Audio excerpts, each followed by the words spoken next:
મંગળ ભૂમિનો કારક છે, ભૂમિનો પુત્ર છે મંગળ. બિઝનેસ કરવો હોય, જમીન લેવેલનો ધંધો કરવો હોય, પેટ્રોલિયમનો ધંધો કરવો હોય તો મંગળ સારો જોઈએ તો વ્યક્તિને એની અંદર સફળતા પ્રાપ્ત કરાવે છે. એના પછીનો ગ્રહ છે બુધ. બુધ એ મિથુન રાશિનો સ્વામી છે અને કન્યા રાશિનો સ્વામી છે અને મીન રાશિની અંદર નીચ રાશિનો બને છે. બુધ એ વાણીનો કારક છે. વંશવળ કોણ બોલાવે? એ બુધ બોલાવી શકે. વાણીની અંદર પ્રભુત્વ.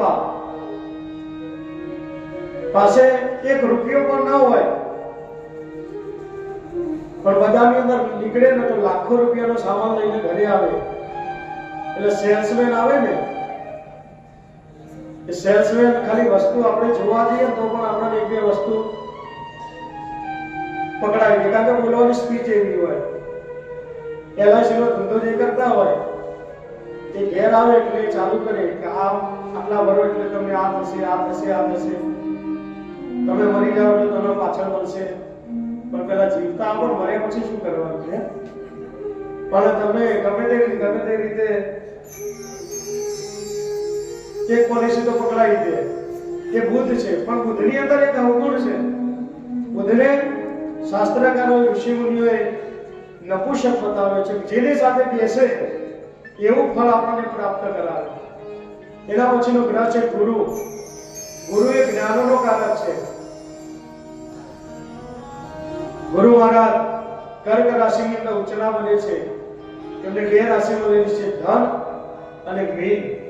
આ રાશિનો જેને ગુરુ પડ્યો હોય એને સ્વગુરુની ઉચ્ચ રાશિનો થાય, મકરની અંદર નીચ રાશિનો થાય.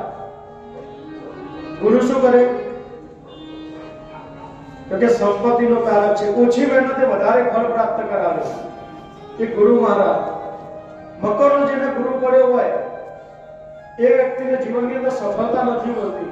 એને એવું વિચાર્યું હોય કે આ જગ્યાએ મારી મહેનત પ્રમાણે આટલું મને મહેનતાણું મળશે, પણ એન્ડ આવે એટલે એને નિરાશા મળે. એ ગુરુ કરાવે છે. એના પછીનો ગ્રહ છે શુક્ર. શુક્ર કલા અને સૌંદર્યનો કારક છે. વૃષભ રાશિની અંદર સ્વગૃહી થાય, મીનની અંદર ઉચ્ચનો થાય અને કન્યા રાશિની અંદર નીચ રાશિનો બને. જેનો શુક્ર સારો હોય એ વ્યક્તિને જીવનમાં શોખ બહુ હોય. ખાવાના, પીવાના, હરવાના, ફરવાના, સારા સારા કપડા પહેરવાના, સારા સારા પરફ્યુમ છોડવાના, સંગીત શેર